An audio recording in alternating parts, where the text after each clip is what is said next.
What's going on, Mutha Truckers? So I drove last night.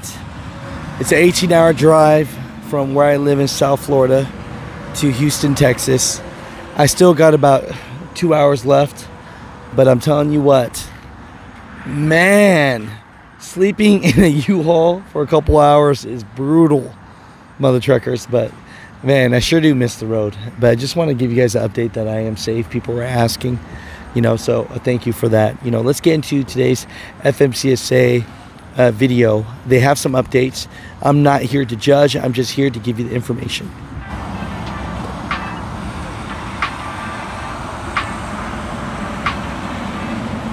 So, we talk about this information here where the FMCSA needs to fight against fraud, because there's fraudulent brokers, there's fraudulent drivers.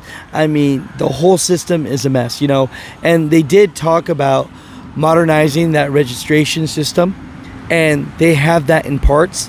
But the update, just to keep it short, is they say it's still going to take a couple years for them to fight this. This is what they said exactly. Some of the steps have already been taken, while others will need to go through a formal rulemaking process and are likely to take a couple of years away from the taking effect. So Ken Riddle, FMCSA's director for the Office of Registration System, outlined this, and I'm going to give you more updates of this. But at the end of the day, when it comes down to it, it looks like it's going to still take a couple years for them to fight fraud.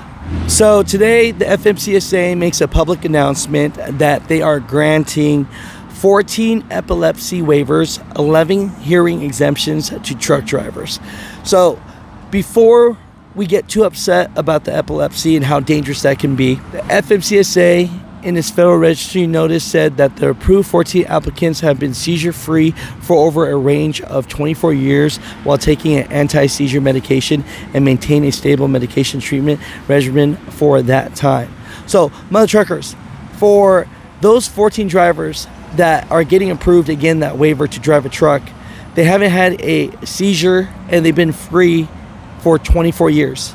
Do you feel safe with them on the road? Do you think that's enough time? So in the case of the hearing impaired, those 11 truck drivers, it says FMCSA did not suggest the hearing of the 11 drivers, but it says this right here.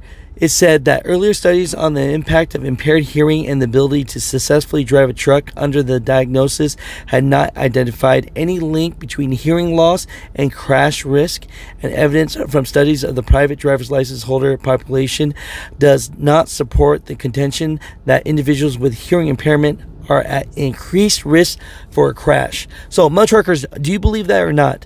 That basically, if you have a problem with hearing, that has no correlation with an increased risk with a crash. I know there's going to be some opinion about this one.